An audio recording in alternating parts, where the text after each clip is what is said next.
आपको जिस शख्सियत से मिलाने जा रही हूँ वो बहुत सबलाइन पर्सनैलिटी हैं, वो राइटर हैं, वो एक डिपार्टमेंट और कॉलेज के हेड हैं। तो हमारे साथ इस वक्त मौजूद हैं बाकिर वसीम काजी साहब। अस्सलाम वालेकुम सर।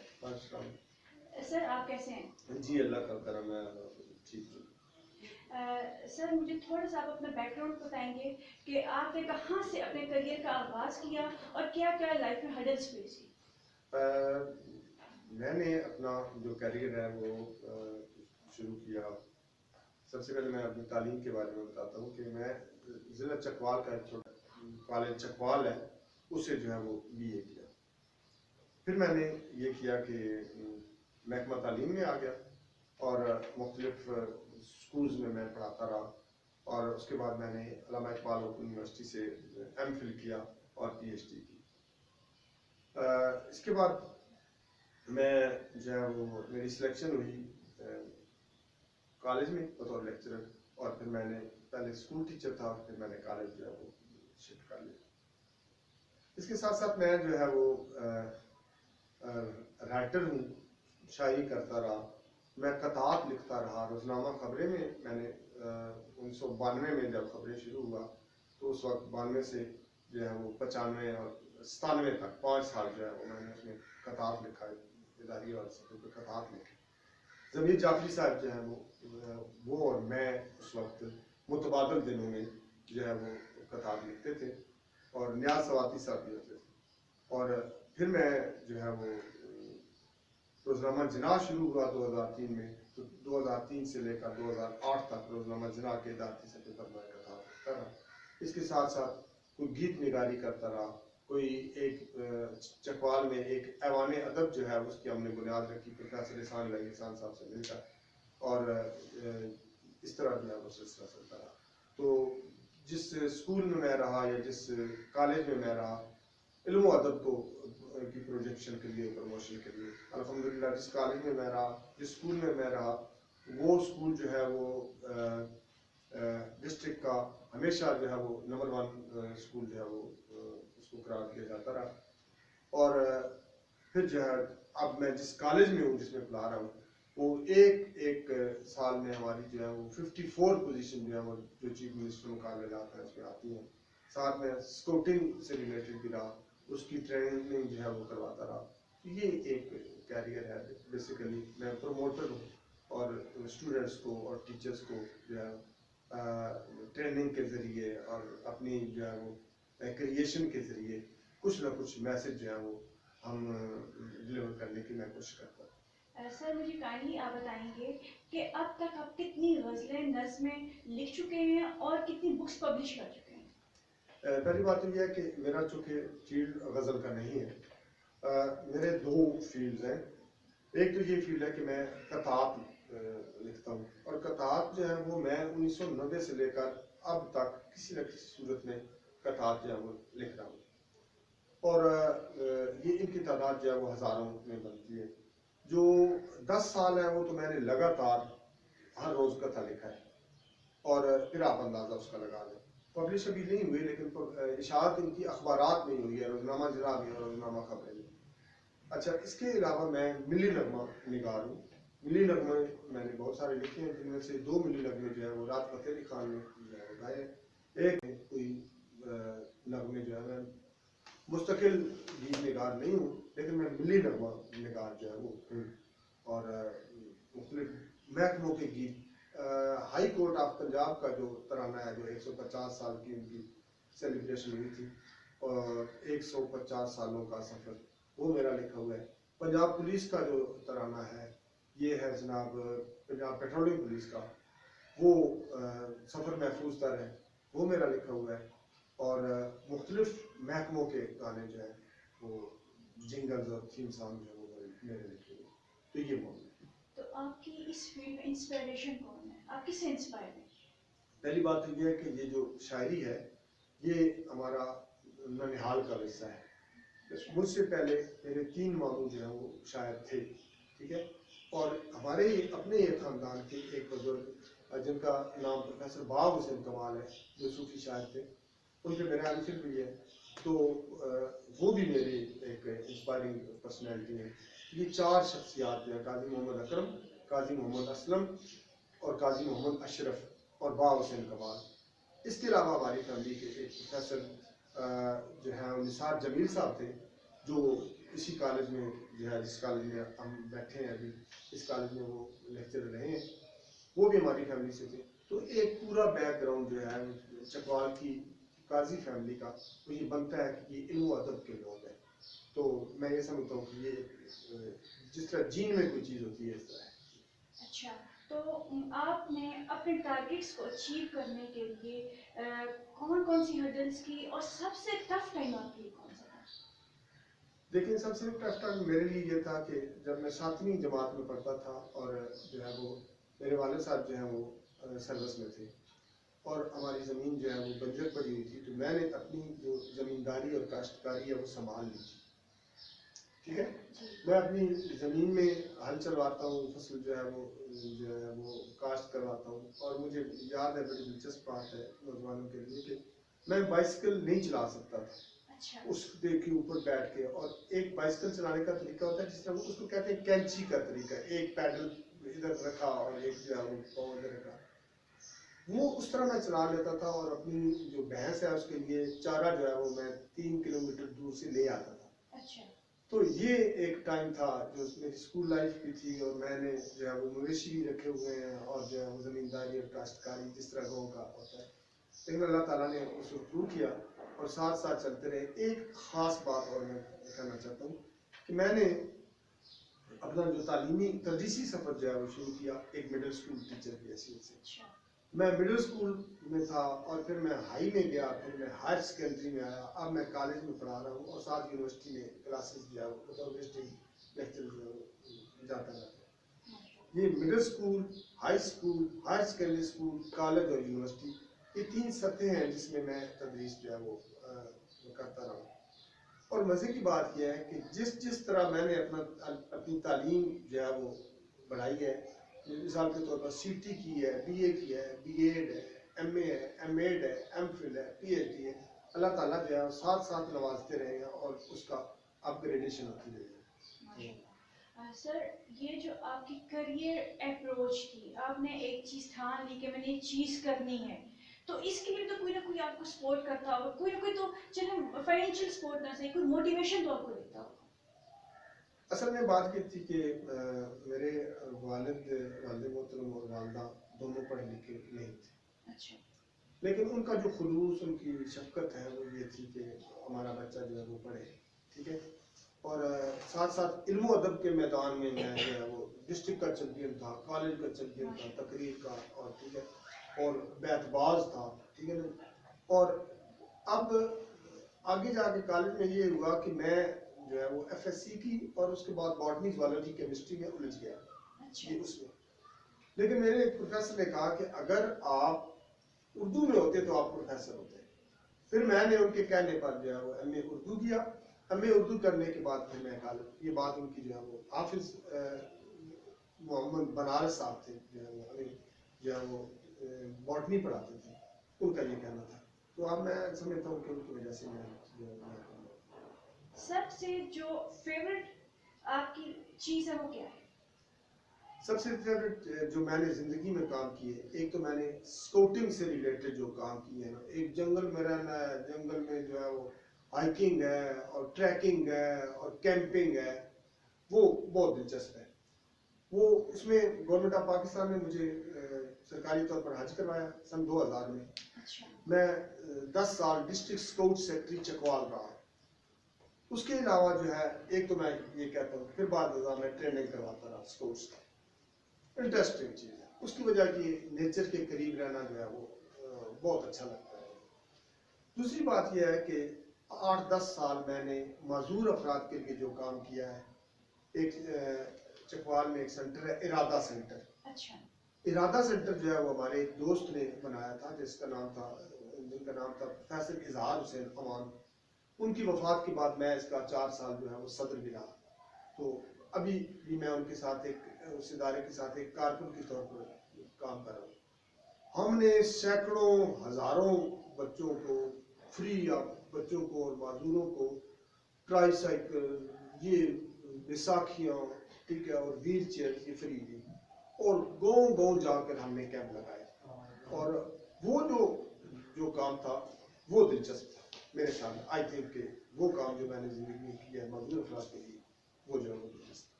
अच्छा, जो गरीब घराने से जो स्टूडेंट्स बिलोंग करते हैं, तो वो बहुत जल्दी समटाइम्स डिसअपॉइंट हो जाते हैं कि अब मैं नहीं कर सकता, मेरे बस की ये चीज़ नहीं है।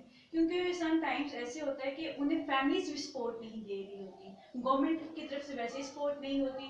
क्योंकि थोड़ी सी भी अगर वो जैसे बात है, अगर वो फैमिली में उलझा हुआ है, वो कहीं पे बीमार हो गया और एग्जाम्स आ गए, उसके ग्रेड्स गिर के, नेक्स्ट उसने अच्छा गेन किया नेक्स्ट 2-3 ईयर्स में, तो आप गवर्नमेंट को क्या इस लिहाज से पैगाम देना चाहेंगे, और जो उनके पेरेंट्स हैं उनको क्या पैगाम देना चाहेंगे? पहली बात तो यह है कि एक बच्चे की जो तामीर और मोटिवेशन में किसी एक फर्द का हाथ नहीं होता, पूरा मुआशरा उसको सपोर्ट करने के लिए जो है वो मौजूद होता है। अब देखना यह है कि जो लोग, जो उसके पास हालात वाक़यात हैं, उसके हालात वाक़यात हैं, जो उसके पास चीज़ें जो है वो मौजूद हैं, उनसे वो किस हद तक फ़ायदा उठाता है।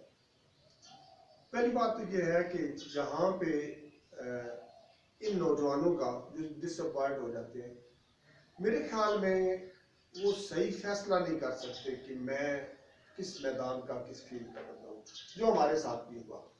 और हम जो है वो, हम किस फील्ड के बंदे हैं, हमने किस फील्ड में जाना है। अब इसका एक बड़ा अच्छा तरीका निकला है। इसका तरीका अब ये निकला है कि लोग BS की तरफ आ रहे हैं। FSC जब आप करते हैं, FSC के बाद आपने अपना सब्जेक्ट चुन लेना है कि मैंने BS उर्दू करनी है, इंग्लिश करनी है, बॉटनी है, जूलॉजी है, केमिस्ट्री है। अब 10 मज़ामीन में यहाँ पर BS हो रहा है। तो बच्चा जो है, स्टूडेंट, कोई मेल या फीमेल, वो एक स्पेसिफिक लाइन पे आ जाता है। अब फैसला ये किस तरह होता है कि वो किस लाइन का बंदा है, ये उसका जो FSC का या FA का रिजल्ट कार्ड है वो बताएगा।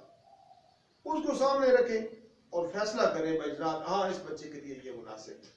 सर, आपको पता है कि डिसअपॉइंटमेंट के बाद जो है स्टूडेंट्स सुसाइड अटेम्प्ट भी करते हैं, और समटाइम्स वो इल्यूजन में भी चले जाते हैं और आइसोलेशन में भी चले जाते हैं। तो ऐसे लोगों को, ऐसे बच्चों को हम कैसे उस थ्रेट से बचा सकते हैं? वो एक, क्योंकि वो एक चीज़ होती है, उनके लिए डिजास्टर होता है और ट्रॉमा होता है। हम लोगों ने ऐसे लोगों को उस ट्रॉमा में से निकालना है, तो इसके लिए आप क्या सजेस्ट करेंगे? पहली बात तो यह है कि जिस बच्चे के ज़हन में उसके ऑब्जेक्टिव्स क्लियर होना, डिसपॉइंट नहीं होता। ठीक है, ऑब्जेक्टिव्स क्लियर है, उसके लिए काम कर रहा है, उसकी विजन ये है, उसको पता है कि कामयाबी होगी या फिर जुज़वी नाकामी होगी। नाकामी नहीं होती, असल में वक्ती या जुज़वी नाकामी होती है। और बच्चे को ये पता होना चाहिए कि इस नाकामी के बाद, इस जुज़वी नाकामी, कंपार्टमेंट भी तो आ जाती है। ऐसे ही होता है। ठीक है, तो MPhil में एक मजमून मेरा भी रह गया था और उसके नंबर जो है वो 37 थे, और शुक्र है कि वो रह गया था। और अगले साल जब मैंने उसको मजमून को क्लियर किया तो वो मुझे दे गया 75-76 नंबर दे गया। अगर 40 नंबर लेकर मैं पास हो जाता तो मेरी डिवीजन अच्छी करनी थी। तो बात दफा जिसको आप ज़हमत समझ रहे होते हैं ना, वो रहमत होती है। ऐसे ही है। ठीक है जी। तो मुझे एक शेर याद आ रहा है कि जहाँ फकीरों को घेर लेती है नागहां गर्दिशे ज़माना, वहाँ से रास्ता जरूर जाता है कोई सूए शराब खाना। ये शराब खाने की बात नहीं है, लेकिन ये मंजिल की बात जरूर है जो मैं बच्चों को बताना चाहता हूँ कि जहाँ पे आप कहते हैं ना कि कोई रास्ता नहीं है, वहां से भी रास्ता जरूर कोई निकल रहा होता है मंजिल की तरफ। सही कह रहे हैं। तो सिर्फ ये है कि ऑब्जेक्टिव्स क्लियर हो, आपने रास्ता ठीक चुनो। अच्छा, एक और बात, खास ये बात बताना चाहता हूँ कि मैं एक बंदे के साथ गुफ्तगू कर रहा था, तो मैंने कहा कि अल्लाह ताला मेहनत का सिला जरूर देता है। उन्होंने कहा ठीक है, ये बात आपकी जुज़वी तौर पर ठीक है। तो मैंने कहा कि जुज़वी तौर पर क्यों ठीक है? उन्होंने कहा जनाब अल्लाह ताला सही समत में मेहनत करने का सिला देता है। बिल्कुल ठीक है। ठीक है, मंजिल तो आपकी इधर है और आप कोशिश और मेहनत कहीं उधर उधर कर रहे हैं, तो आपको वो सिला नहीं मिलेगा जब तक आपकी समझ ठीक नहीं होगी। ठीक है, तो सही समझ जो है वो उसमें चलना चाहिए प्रॉपर।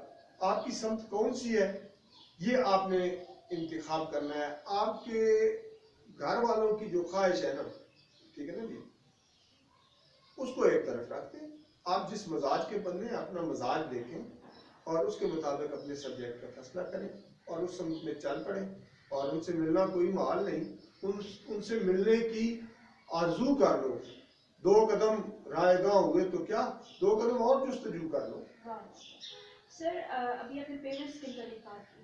अब आजकल के जो पेरेंट्स हैं वो स्टूडेंट्स की साइकोलॉजी को नहीं समझते, उन्हें वो अपने तरीके से चलाना चाह रहे होते हैं, बच्चा किसी और समझ जा रहा होता है। तो ऐसे जो लोग हैं उन लोगों को आपने क्या कहना है कि आपने करेक्ट डायरेक्शन में अपने बच्चे को किस तरह से लेके जाना है? देखें जी कि हाँ, ये ओवरऑल ये जो हमारा हम जो फ्यूचर प्लानिंग है और आइडेंटिफिकेशन है, आइडेंटिफिकेशन तो हम करते ही नहीं ना जी। ये तो हम हमारे यहाँ कोई ऐसा इदारा भी खास कोई नहीं है। और जब हम स्कूल्स और क्लासेस में यहाँ उस्ताद इसमें कुछ ना कुछ करते हैं। उस्ताद बच्चे को पहचान लेते हैं कि ये बंदा जो है ना, ये यार ये ऑफिसर बन सकता है, ये मुकर्रर बन सकता है। देखें मुझे 2016 में इस कॉलेज का जो है वो दिया गया चार्ज इल्म अदब का जी। तो पीछे मेरा एक एक्सपीरियंस तो था। मैं कहता हूँ कि अच्छा उसमें मैंने मेहनत की और अल्लाह ताला ने ये किया कि अल्लाह ताला ने हमें 54 पोजीशन से नवाजा, जो हमने चीफ मिनिस्टर मुकाबला जात में हासिल की। और स्टेप्स के क्या थे? स्टेप्स मैं कहता होता हूँ कि ये 3 जो है स्टेप्स हैं। एक है तलाश, एक है तराश और एक है शाबाश। ठीक है, पहले हम तलाश करते हैं बच्चों को, फिर उनको तराशते हैं और फिर उनको शाबाश देते हैं, उनकी हौसला अफजाई करते हैं। अच्छा, अब एक मुकर्रर मैंने तलाश करना है तो मेरे पास 4000 स्टूडेंट है, मैंने प्रॉपर एक स्टूडेंट तक पहुंचना है, ये सबसे अच्छा मुकर्रर है, ये सिंगर सबसे अच्छा है, ये कारी सबसे अच्छा है, ये नात खान सबसे अच्छा है।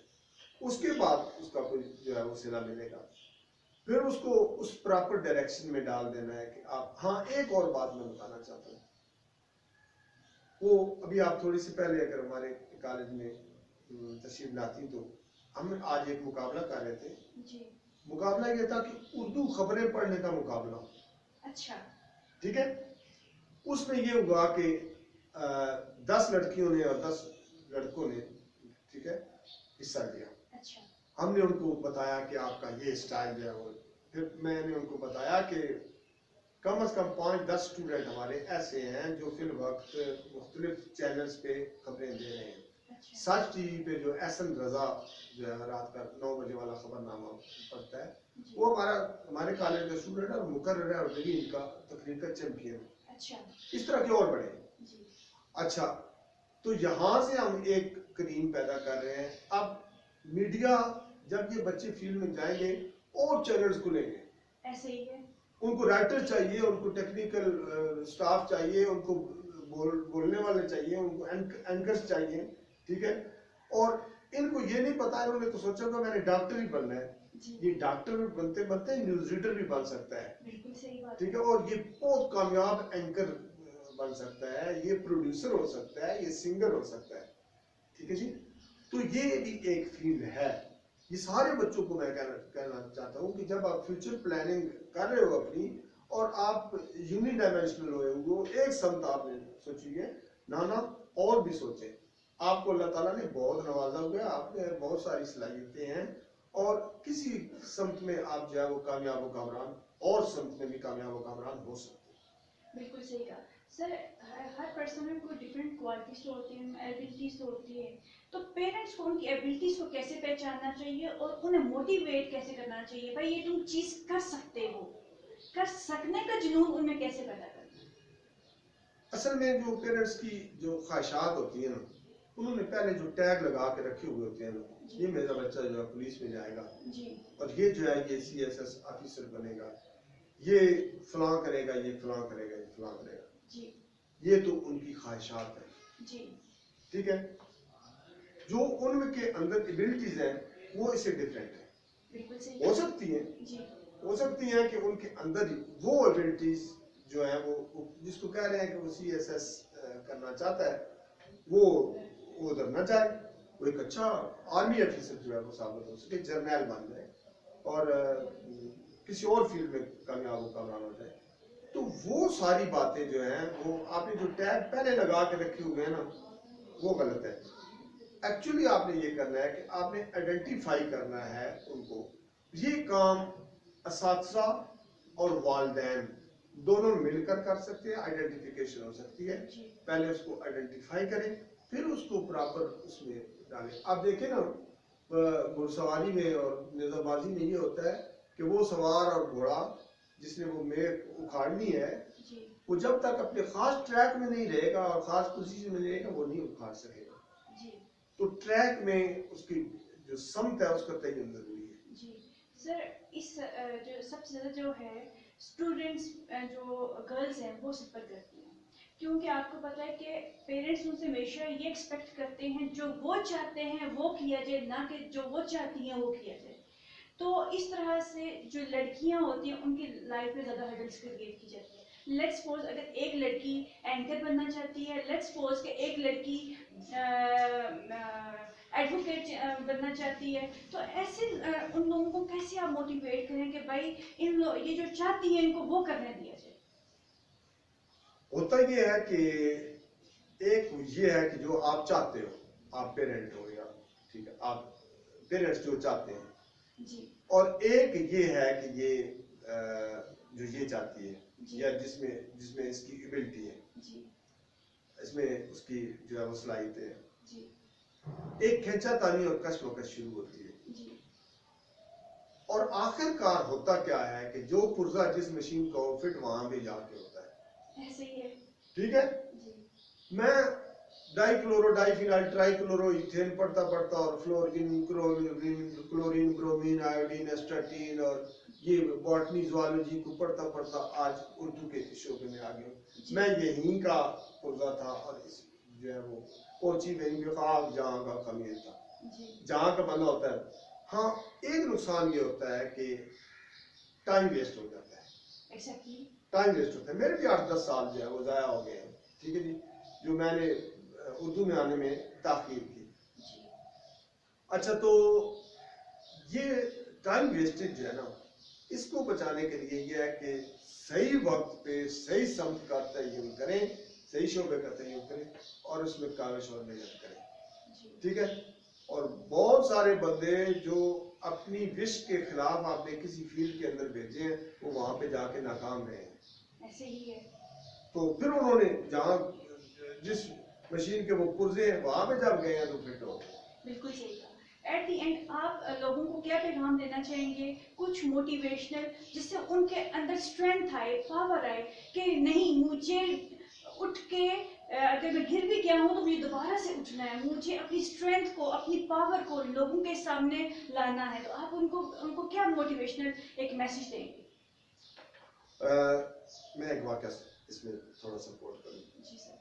कॉलेज में मैं पढ़ता था और मेरा फील्ड था, मैं हाई जंप लगाता था जी। और मुझे याद है कि 5 फुट 2 इंच जो है वो थी हाइट थी, मुझसे वो कवर नहीं हो रही थी। जी।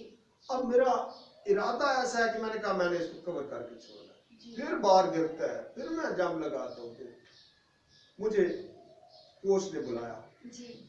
कोच ने मुझे कहा आप ये गलती कर रहे हो। मैंने कहा सर फरमाएं। उसने कहा आपकी नजरें बार पे हैं, आप नजरें आसमान पे रखें। जब आप आसमान पे नजर रखेंगे तो आपको ये जो बार है ये नीची नजर आएगी। आप इस पे बार पे नजर रखते हैं तो ये आपको ऊंची नजर आती है। तो आप ये करें कि आप आसमान पे नजर रखें और फिर आप जो है वो आपके इरादे बुलंद हो, आपका अज़्म भी बुलंद होगा, तो फिर आप इसको क्लियर करें। पढ़ता पढ़ता आज उर्दू के शोबे में आ गया। मैं यहीं का पुर्जा था और इस जो है वो कोची वहीं बेखाब जहाँ का कमीर था, जहाँ का बंदा होता है। हाँ, एक नुकसान ये होता है कि टाइम वेस्ट हो जाता है। एग्जैक्टली। टाइम वेस्ट होता है। मेरे भी 8-10 साल जो है वो ज़ाया हो गए हैं, ठीक है जी, जो मैंने उर्दू में आने में ताख़ीर की। अच्छा, तो ये टाइम वेस्टेज जो है ना, इसको बचाने के लिए ये है कि सही वक्त पे सही समत का तयन करें, सही शोबे का तयन करें और उसमें काविश और मेहनत करें, ठीक है। और बहुत सारे बंदे जो अपनी विश के खिलाफ आपने किसी फील्ड के अंदर भेजे हैं, वो वहां पे जाके नाकाम रहे हैं। ऐसे ही है। तो फिर उन्होंने जहाँ जिस मशीन के वो पुर्जे हैं वहां पे जब गए हैं तो फिट हो गए। बिल्कुल सही कहा। एट दी एंड आप लोगों को क्या पैगाम देना चाहेंगे, कुछ मोटिवेशनल, जिससे उनके अंदर स्ट्रेंथ आए, पावर आए कि नहीं, मुझे उठ के अगर मैं गिर भी गया हूँ तो मुझे दोबारा से उठना है, मुझे अपनी स्ट्रेंथ को, अपनी पावर को लोगों के सामने लाना है। तो आप उनको क्या मोटिवेशनल एक मैसेज देंगे? मैं एक वाक़या इसमें थोड़ा सपोर्ट करूँ। जी सर। कॉलेज में मैं पढ़ता था और मेरा फील्ड था, मैं हाई जंप लगाता था जी। और मुझे याद है कि 5 फुट 2 इंच जो है वो थी हाइट थी, मुझसे वो कवर नहीं हो रही थी जी। अब मेरा इरादा ऐसा है कि मैंने कहा मैंने इसको कवर करके छोड़ना है। फिर बार गिरता है, फिर मैं जंप लगाता हूँ, फिर मुझे कोच ने बुलाया। जी। कोच ने मुझे कहा आप ये गलती कर रहे हो। मैंने कहा सर फरमाएं। उसने कहा आपकी नजरें बार पे हैं, आप नजरें आसमान पे रखें। जब आप आसमान पे नजर रखेंगे तो आपको ये जो बार है ये नीची नजर आएगी। आप इस पे बार पे नजर रखते हैं तो ये आपको ऊंची नजर आती है। तो आप ये करें कि आप आसमान पे नजर रखें और फिर आप जो है वो आपके इरादे बुलंद हो, आपका अज़्म भी बुलंद होगा, तो फिर आप इसको क्लियर करें। मैंने कहा ये तो बड़ी अनोखी बात है और इस पे मैं अमल करता हूँ। और यकीन करें कि मैंने आसमान पे नजर रखी और वो मुझे नीचे लगने लगी और मैं वहां पे से जो है वो कवर कर गया। अब आपने ये करना है कि थिंक बिग, आप बड़े ऑब्जेक्टिव्स बड़े ज्यादा सोचें, ठीक है। अपने जो आरज़ुएं हैं, आपकी ख्वाहिशें हैं, आपके अज़ाइम जो है वो बुलंद होने चाहिए, ठीक है। प्रॉपर शोबे में चले, एक ये बात है। और दूसरी बात यह है कि जिस शोबे पे अपने आप के लिए आपने चुन लिया है उस पे आप ये करें कि फिर उस पे फोकस करें सारी एनर्जी। हाँ, हमारे नौजवानों को और हमारी सारी नस्ल का मामला ये है कि हम फोकस नहीं रहते, हम स्कैटर्ड रहते हैं, हम अपनी तवज्जो को मरकूज नहीं रख सकते। तवज्जो मरकूज करें, मेहनत करें तो अल्लाह ताला आपको कामयाब करेगा। मौजूद थे वाकिर वसीम काजी साहब, जिन्होंने अपनी लाइफ हिस्ट्री के मुताबिक बताया और लोगों को ये बताया कि आपने किस सिमत में चलना है और कैसे चलना है, अपनी एबिलिटीज़ को आपने मनवाना कैसे है। ऐसा नहीं होता कि कोई भी पर्सन वन डे में अचीव कर ले। आपको कोई भी चीज़ अचीव करने के लिए सदियों सालों लग सकते हैं, लेकिन आप इस चीज़ का अहद कर लें कि मैंने ये चीज़ करनी है तो यकीनन आप कर पाएंगे। बहुत बहुत शुक्रिया।